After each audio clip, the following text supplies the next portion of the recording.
Saudara, Bapak, Ibu yang dikasihi Tuhan, selamat bertemu kembali dengan saya dalam acara Semangat Saja ya.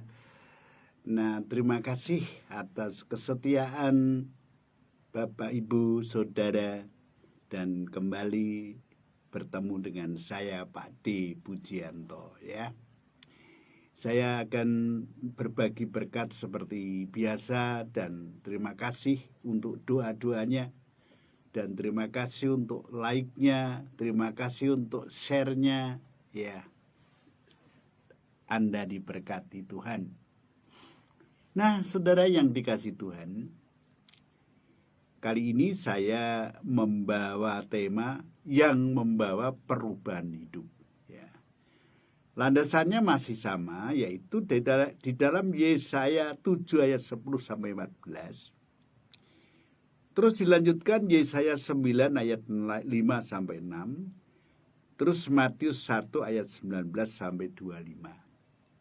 Bukan dimaksudkan ini untuk peringatan Natal ya, tetapi ada kandungan yang saya diberkati oleh karena merenungkan ayat-ayat ini. Tetapi nanti juga saudara saya ajak untuk membaca di dalam Lukas.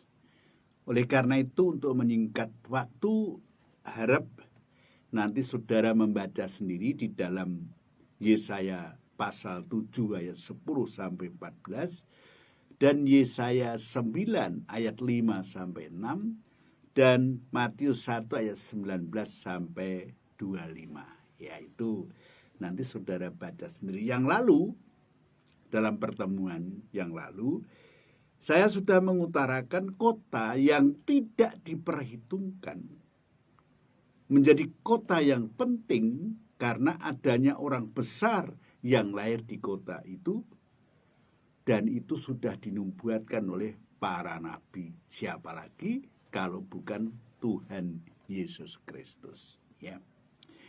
Lantas yang berikutnya, memang Tuhan Yesus sudah ditentukan untuk lahir dan sudah dinubuatkan para nabi di mana dia akan lahir, itulah yang telah ditetapkan. Dan kelahirannya itu merupakan penggenapan atas apa yang dinubuatkan oleh para nabi. Itulah saya mengajak saudara untuk merenungi kembali dalam Yesaya pasal 7 ayat 10 sampai 14, Yesaya 9 ayat 5 sampai 6 dan Matius 1 ayat 19 sampai 25.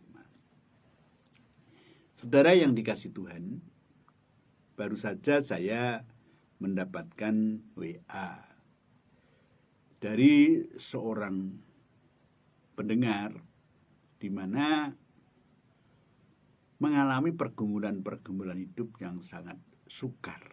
Ya. Saya tidak tahu ya, ada orang-orang Kristen yang menjebak temannya sendiri untuk menjadi korban. Ya, itu yang saya tidak tahu. Itulah hidup di dunia ini, kita tidak tahu hati orang itu emas atau hati orang itu hanya kepalsuan-kepalsuan. Dan kadang-kadang kita demikian percaya saja setelah dimanfaatkan dan sudah tidak bisa produksi lagi, dibuang begitu saja.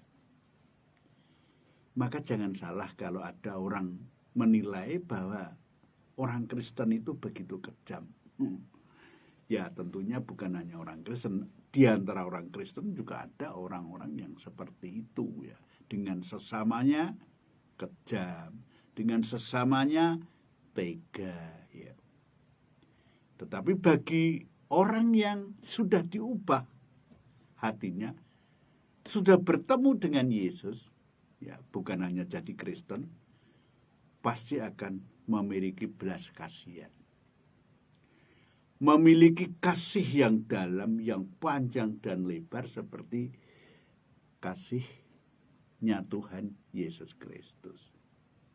Jadi ceritanya sedikit saja. Saudara ini ditawari pekerjaan oleh orang tua.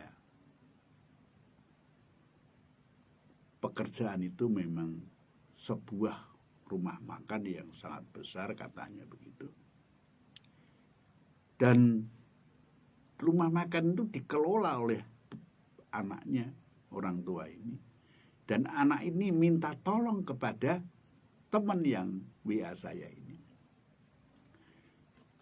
Tolong atur manajemennya, tolong atur ngawasi karyawannya, dan segala macam. Dan karena teman ini tulus, dikerjakan sesuai dengan kapasitas dan kemampuan di dalam memanage suatu pekerjaan. Tetapi rupanya setelah mendapatkan ilmu, teman ini dibuang begitu saja. Ya itu saya juga nggak ngerti bagaimana bisa seperti itu, tetapi itulah yang terjadi. Nah saudara, kita berdoa untuk saudara-saudara kita yang hanya hidupnya dimanfaatkan setelah selesai, berhasil, dibuang. Dan itu banyak sekali, ya. Mari kita berdoa. Bapak Surgawi, terima kasih bahwa kami ada persekutuan walaupun di udara. Dan terima kasih ada saudara-saudara yang dengan setia ikut persekutuan walaupun di udara ini. Dan kiranya Tuhan mengurapi hamba-Mu. Dengan demikian apa yang hamba-Mu sampaikan sesuai dengan kehendak Tuhan. Dan akhirnya meneguhkan, menghibur, dan membangun iman. Kami berdoa untuk saudara-saudara kami yang harus menghadapi cobaan hidup yang dibuat oleh teman-teman percaya sendiri, yang hanya dimanfaatkan kemampuannya, setelah berhasil lantas dibuangnya. Tuhan, Engkau melihat dan Engkau akan menolong saudara kami ini, suami istri, dan pakailah kemampuan ini untuk bisa mendirikan perusahaan sendiri, sehingga dia juga bisa menolong orang-orang lain yang butuh pekerjaan. Terima kasih Tuhan, pimpin hamba-Mu. Sekali lagi, dalam nama Tuhan Yesus kami berdoa. Haleluya, amin. Nah, saya mengucapkan selamat datang kepada Pak Pendeta Martin ya, yang ada hadir. Ya, rupanya saya bisa melihat itu kalau ada komen, ya. Kalau tidak komen, saya tidak melihat, rupanya seperti itu, ya. Saya hanya tahu yang hadir berapa, itu dihitung oleh komputer saya. Nah saudara, saya harap sudah membaca, ya, apa yang menjadi dasar daripada pembicaraan kita, apa yang akan kita bicarakan. Nah, sekali lagi kita menyimak apa yang dilaporkan oleh Injil Matius, hal kelahiran Tuhan Yesus. Tetapi kita mencoba membandingkan dengan apa yang ditulis oleh Injil Lukas. Yang mengherankan menurut Injil Lukas adalah kelahiran Tuhan Yesus. Itu lahir dengan kesederhanaan. Sekali lagi, lahirnya Tuhan Yesus itu dengan kesederhanaan. Saya akan bacakan Lukas pasal 2 ayat 6 sampai 7. Ya, Mbak Yanti, selamat datang. Lukas pasal 2 ayat 6 sampai 7. Ketika mereka di situ, tibalah waktunya bagi Maria untuk bersalin, dan ia melahirkan seorang anak laki-laki, anaknya yang sulung, lalu dibungkusnya dengan lampin dan dibaringkannya dalam palungan karena tidak ada tempat bagi mereka di rumah penginapan. Bayangkan seorang yang dulu memiliki kemuliaan yang tidak ada bandingannya, kekayaan yang tidak ada bandingannya, kekuasaan yang tidak ada bandingannya, menjadi bayi, tidak lahir di tempat yang mewah, tetapi lahir di tempat yang sederhana. bicara apa kepada kita sebagai orang Kristen? Hal yang ditunjukkan kepada kita bahwa kelahirannya aja di tempat yang sangat sederhana. Dan yang harus kita perhatikan, ketika dia lahir tanpa orang lain kecuali Yusuf. Dan tentu Yusuf kan belum pernah menunggui orang yang melahirkan. Itu pertama kalinya. Menjaga seorang wanita yang dicintai melahirkan. Dan Yusuf tahu bahwa anak ini bukan karena benihnya,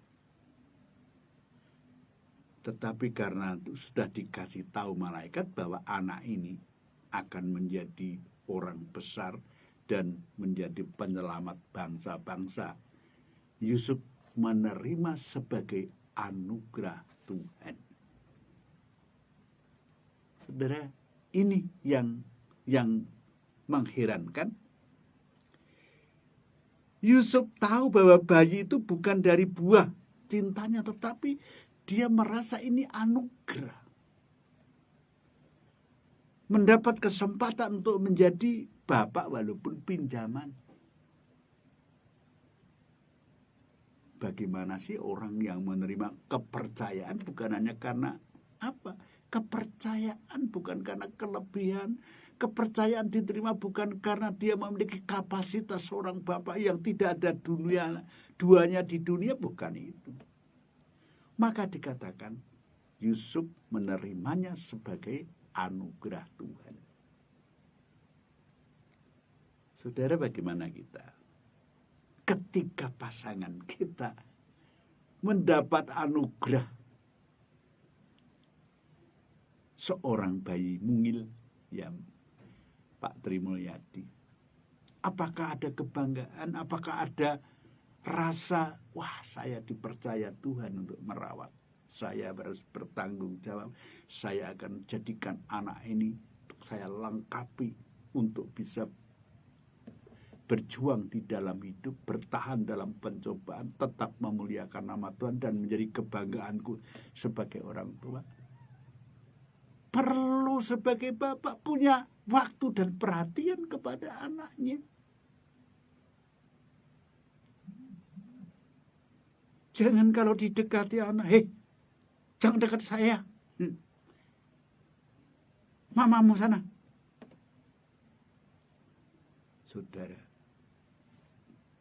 itu tidak menjadi anak besar di hadapan Tuhan. Nah, saudara, siapa yang dikasih tahu hal kelahiran ini, saudara? Mestinya kan para ahli Taurat. Orang-orang yang sering kali banyak baca Alkitab, banyak baca kitab. Mestinya ya pemimpin, para imam yang banyak mengajar, mengkoordinir para guru-guru dalam mengajar Taurat. Mestinya kan orang-orang yang ada di Bait Allah. Atau rohaniawan raja ketika itu. Saudara, mestinya teorinya seperti itu. Tetapi yang dikasih tahu oleh malaikat itu bukan mereka. Bukan orang yang punya kedudukan, saudara. Bukan para pejabat agama. Bukan para imam, bukan ahli Taurat. Malah mereka tidak dikasih tahu. Ini loh, saudara. Kita ini mengabdi. Punya jabatan pendeta umpamanya, punya jabatan gerejawi, menjadi tokoh yang kita layani siapa? Kita menikmati kedudukan kita sehingga kita lupa kewajiban kita. Nah, kalau seperti itu ya seperti ini, ditinggalkan. Justru tidak dikasih tahu hal-hal yang penting di dalam kehidupan untuk masa depan. Kita terlalu merasa diri rohani. Justru malam itu, saudara, yang dikasih tahu adalah gembala domba. Loh, tingkat rohaninya seperti apa kok gembala domba yang dikasih tahu? Gembala domba bukan nganggur, tapi gembala domba yang sedang menggembalakan dombanya tidak sempat pulang. Dia harus menginap di padang belantara. Justru orang-orang yang seperti ini yang mendapat karunia memahami berita besar yang berguna bagi bangsa-bangsa di dunia ini. Pelajarannya apa bagi kita? Jangan sok. Ya, ada istilah di gereja saya, di persekutuan saya, sombong rohani. Ya, sekarang ini kan ada grup WA, kirim rohani ya. Bukan tulisannya sendiri, tulisan orang lain. Motivasinya apa? Supaya dianggap rohani. Saudara, semua yang bersifat pamer itu adalah kesombongan. Dan itu bukan karena Tuhan, tetapi karena ego. Yang dikasih tahu adalah orang yang tidak pernah diperhitungkan di dalam dunia ini. Para gembala domba. Yang berikutnya, penggembala domba itu kaget. Ya tentu kaget karena melihat keajaiban, langit bersinar, malaikat turun naik ke surga memuji Allah. Belum pernah melihat seperti itu. Keajaiban itu senantiasa ada. Kadang-kadang malah terhadap orang-orang yang dipinggirkan Tuhan berbicara. Saya tadi siang itu mendengarkan kesaksian dari seseorang yang dari Grobogan kalau nggak salah. Loh, dia ditemui Tuhan Yesus sendiri. Berjubah putih. Mengaku langsung namanya Yesus. Kamu percaya padaku maka selamat. Saya bisa meneteskan air mata. Betapa kasihnya Tuhan. Padahal di tengah-tengah situasi lingkungan yang tidak percaya. Tidak tahu Tuhan Yesus. Orang yang tidak pernah diperhitungkan. Saudara, makanya pekerjaan Tuhan itu jangan dianalisa. Masa sih begitu? Ya, saudara. Nah, ketika mereka para gembala itu melihat turun naiknya malaikat di surga, ada satu yang mendekati mereka dan dikatakan, jangan takut. Penglihatan itu jangan membuat kamu takut.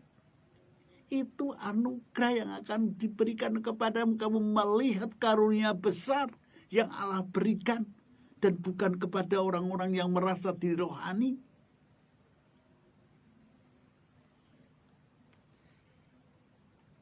Saudara, pekerjaan Tuhan sulit dinalar di dalam pikiran kita.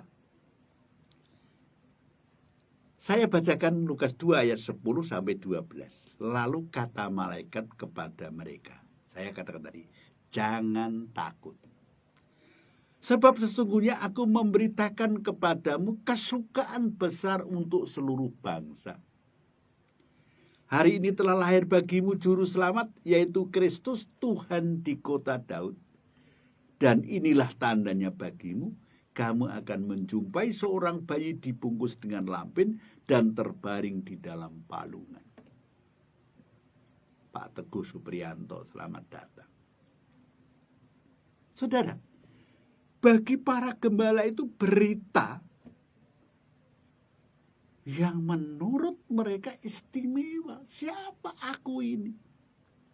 Sampai dipilih oleh Tuhan untuk mendengar berita yang istimewa seperti ini. diberitahu berita yang istimewa begitu, akan melihat Allah yang menjadi manusia.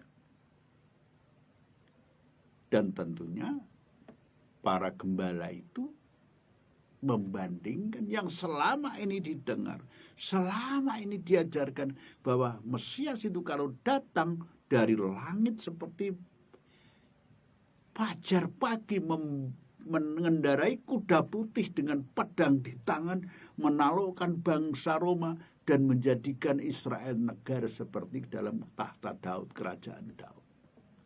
Yang dilihat hanya segi-segi jasmani dan melihat dari segi-segi yang kelihatan di tata lahir. Keberhasilan hanya dilihat dari tata lahir. Rohani dilihat dari tata lahir. Bukan begitu ternyata. Apa yang dipikirkan manusia berbeda dengan apa yang direncanakan Allah. Ini Allah menjadi manusia berwujud bayi yang lemah. Proses itu dilaluinya supaya sungguh-sungguh dia mengerti kemanusiaan sejati itu seperti apa.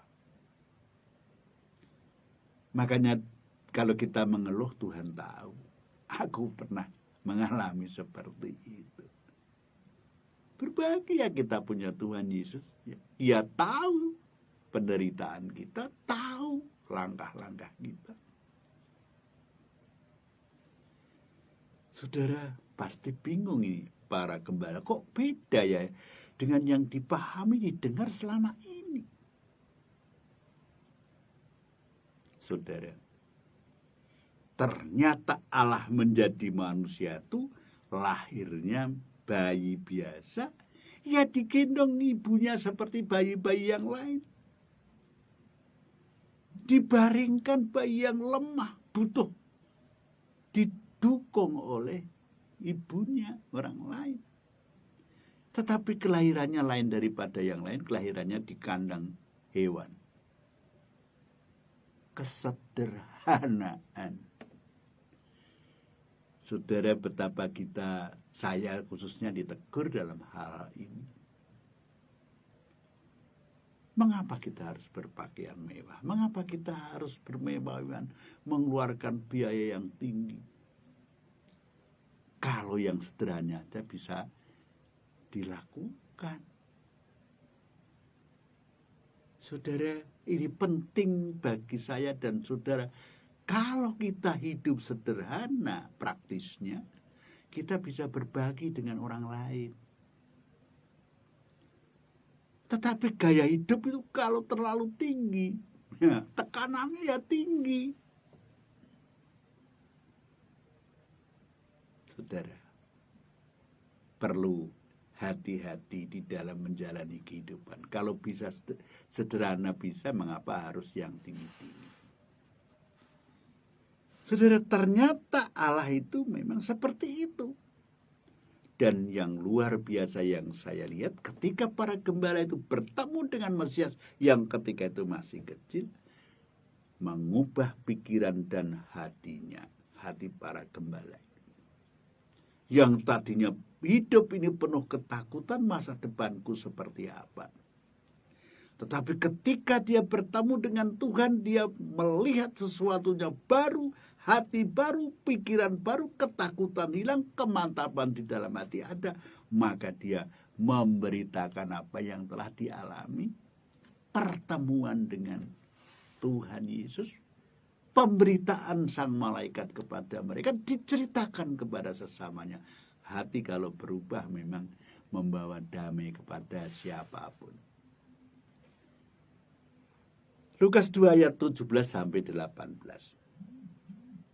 Dan ketika mereka melihatnya, Tuhan, mereka memberitahukan apa yang telah dikatakan kepada mereka tentang anak itu, dan semua orang yang mendengarnya heran tentang apa yang dikatakan gembala-gembala itu kepada mereka. Heran. Kok aku dengarnya dari kamu ya? Bukan dari para ulama Yahudi ya. Herannya seperti itu. Loh, kamu sekarang jadi pendeta, Mas. Kok bisa ya? Siapa yang membiayai? Ya. Masa kamu bisa jadi pendeta sih? Kalau lihat dari asal-usulmu kayak gitu ya. Saudara, banyak pekerjaan Tuhan itu pasti membuat orang heran. Baru saja ada pengalaman ini. Mungkin saya sudah cerita di sini. Pada waktu malam hari ada rame-rame di sebuah kampung. Rame sekali. Ada apa ini? Semua orang keluar melihat. Ya, tetangga-tetangga ada apa. Ternyata ada tetangganya yang kesurupan. Dia salah bersikap di suatu tempat yang katanya angker. Sehingga makhluk halus itu merasuk dia dan menyakitinya. Wah, ada rombongan, maaf, hamba Tuhan, ya saya sebut itu hamba Tuhan, ya memang dia melayani Tuhan. Wah, dengan segala gayanya mencoba mengusir, tapi tidak pernah keluar. Tidak keluar roh itu. Diketawain malah. Banyak timnya. Saudara, mengapa kok seperti itu? Rasanya kayak dipermalukan. Akhirnya tim itu pulang ya, tidak bisa. Katanya mau doa puasa. Ada orang datang. Orang Kristen juga. Sebelum orang ini datang, ini rohnya udah ketakutan. Orang itu jangan ke sini, tidak boleh ke sini. Kalau dengan orang-orang tadi, aku kenal mereka. Tetapi dengan orang ini jangan, aku nggak kenal, aku takut. Nah saudara, loh ini orang sederhana. Tetangga pada bingung, loh ini bagaimana ini kok bisa begitu? Terus panggil. Sebetulnya saudara ini mau lihat ada apa kok malam-malam rame-rame. Bahkan ada nyanyian-nyanyian membentak-bentak. Apa itu? Nah setelah datang, mas, tetanggamu ini kenapa itu? Katanya dari lewat sana, di pohon sana, terus akhirnya pulang seperti ini. Ya, orang ini memandang orang ini yang kesurupan. Dipandang lama. Ketakutan dong. Jangan. Langsung dipegang kepalanya. Jangan mengganggu. Dalam nama Tuhanku Yesus, kamu pergilah. Plok. Langsung orang tanya, loh, dia kok punya beda dengan orang ini? Jabatannya apa dia? Nggak ada jabatan apa-apa. Yang tahu iman itu ada dan tidak Tuhan dan orang itu sendiri, tetapi iblis melihat buahnya, sinar matanya, keteguhan hatinya. Dilihat, tahu dia. Heran, tetangganya heran. Saudara, Bu Eli, selamat datang. Nah saudara, sekali lagi apa yang diceritakan para gembala itu yang mendengarkan jadi heran. Bahwa Allah telah hadir, juru selamat dengan tanda-tanda diceritakan lengkap kepada orang-orang yang ditemui. Saudara, semua orang yang telah bertemu Tuhan Yesus pasti diubah hatinya. Diubah pikirannya, diubah hidupnya. 11 muridnya diubah menjadi orang yang besar. Para gembala domba ketika bertemu diubah. Orang Majus ketika ketemu diubah. Dan sampai sekarang orang yang bertemu Tuhan Yesus dan menerimanya, percaya kepadanya, diubah hati dan pikirannya. Berbeda dengan tokoh-tokoh yang tidak bisa mengubah apa-apa.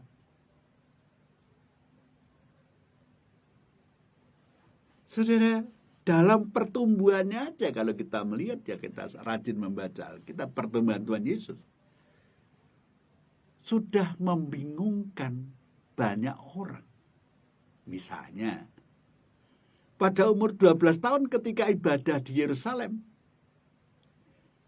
pulang bapak ibunya, Tuhan Yesus tidak pulang. Bingung ini bapak ibunya bingung lagi, loh anak ini kok tidak pulang, dipikir ikut keluarga yang lain, ternyata setelah di keluarga datangi tidak ikut saya. Akhirnya bapak ibunya kembali ke Yerusalem. Apa yang dilakukan Tuhan Yesus? Sedang berbincang dengan para ahli Taurat. Para ahli Taurat heran lagi. Ini anak ini sekolah di mana kok punya kecakapan dan kepandaian yang luar biasa. Ini baru pertumbuhan. Ibu bapaknya bingung, ahli Taurat pun bingung ketika itu. Di Bait Allah, asik sedang berdiskusi dengan para tokoh agama di situ. Saudara, lantas yang lain ketika Tuhan Yesus melayani mengajar, banyak orang ya heran, bingung lagi. Kenapa? Karena pengajarannya berbeda dengan para ahli Taurat dan para imam. Pengajaran Tuhan Yesus disertai dengan kuasa. Luar biasa. Berbahagialah saudara kalau percaya sama Tuhan Yesus, menjadi muridnya. Saudara yang dikasih Tuhan, kalau kita membaca ayat 17-18 Lukas pasal 2, dan ketika mereka melihatnya, mereka memberitakan apa yang telah dikatakan kepada mereka tentang anak itu, dan semua orang yang mendengar heran. Semua orang yang mendengar heran. Dan apa yang kita ceritakan membuat orang heran. Masa percaya Yesus saja langsung selamat? Kok enak sih? Heran. Ada yang langsung percaya, tapi ada juga ya enggak. Masa begitu mudahnya? Banyak orang kalau diberi kemudahan malah bingung ya. Mestinya diberi kemudahan ya bersyukur. Ada yang mudah, kenapa cari yang sukar? Kan begitu kan? Banyak hal yang dilakukan Tuhan Yesus tidak bisa diterima pakai nalar, pakai akal. Yang pertama, dari cara lahirnya dia ada itu tanpa ada hubungan laki-laki dan perempuan. Bagaimana bisa diterima di akal kita? Tidak bisa dinalar, tidak selaras dengan akal kita. Bagaimana mungkin?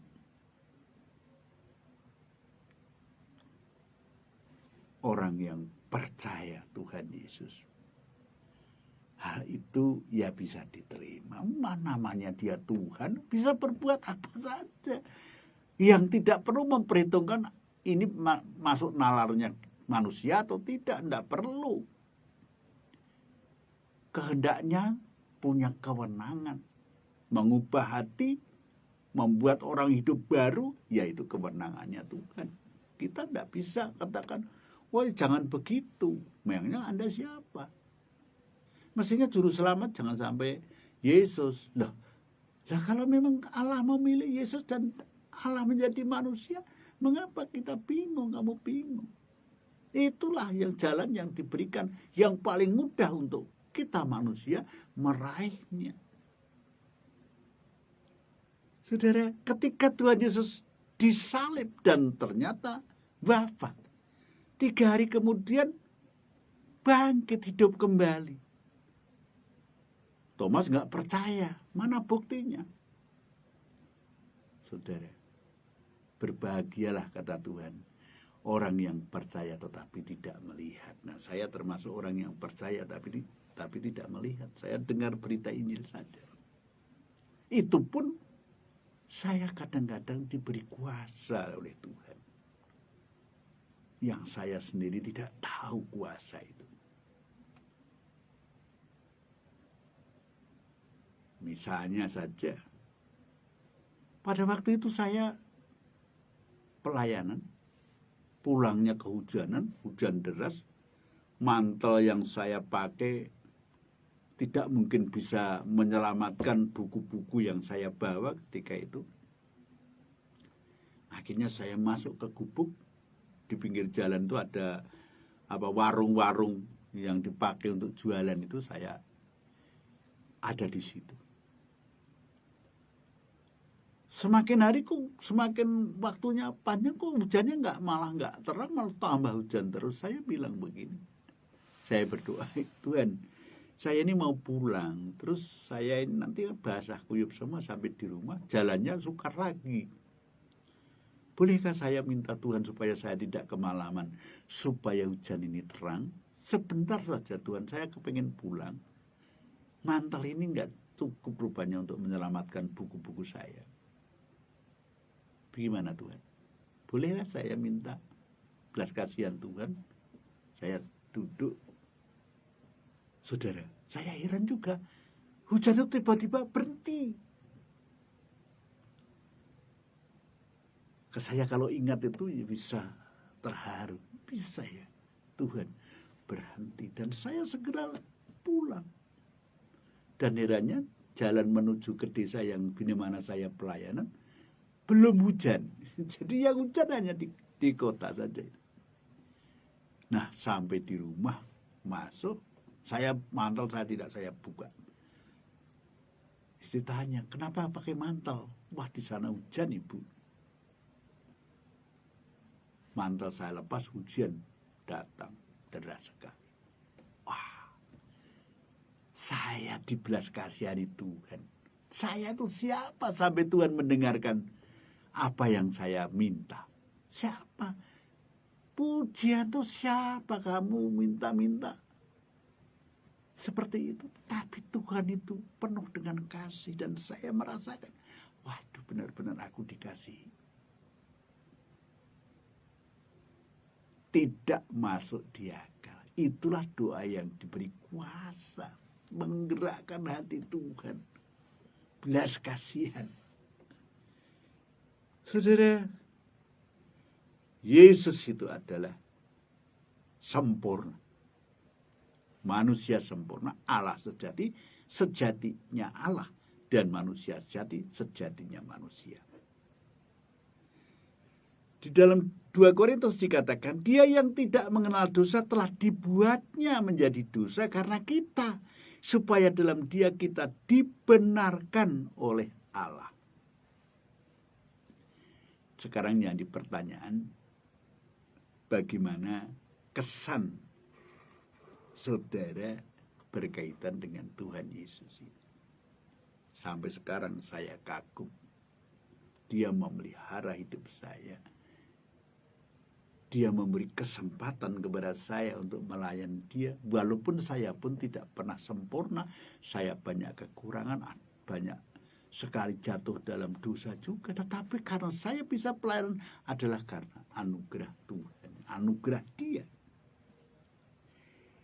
Siapa yang bertemu dengan Tuhan Yesus, mau percaya, hidupnya akan diubah menjadi baru. Pikirannya menjadi baru. Hatinya menjadi baru. Harapannya menjadi baru. Percayalah. Tuhan memberkati, mari kita berdoa. Bapa Surgawi, kebenaran sudah hamba-Mu sampaikan. Kiranya apa yang hamba-Mu sampaikan memberkati, menguatkan, membangun iman. Terima kasih, dalam nama Tuhan Yesus kami mengucap syukur dan berdoa. Haleluya. Amin. Nah saudara, saya akhiri. Sampai ketemu lagi nanti di Sabtu malam ya. Sabtu malam. Tetapi saya diundang juga untuk membangun suatu persekutuan misi, katanya begitu ya. Nanti hari Jumat ya, katanya ada persekutuan itu. Saya sih mau saja, namanya pelayanan. Nah kalau saudara ingin melihat pelayanan saya di YouTube, bisa juga melihat di www.pidmedia.net ya, www.pidmedia.net. Kalau saudara mau melihat di YouTube, bisa juga pagar ya, nama Pujianto di J ya. Nanti kalau sudah ada gambar pagar, klik pagar. Jangan klik Pujianto ya, klik pagarnya. Nah, kiranya apa yang saya sampaikan menjadi berkat bagi saudara. Terima kasih perhatian saudara, terima kasih kehadirannya, terima kasih komentarnya ya. Kalau komentar saya bisa langsung melihat ya. Dan terima kasih untuk kehadirannya, like-nya ya. Tuhan memberkati.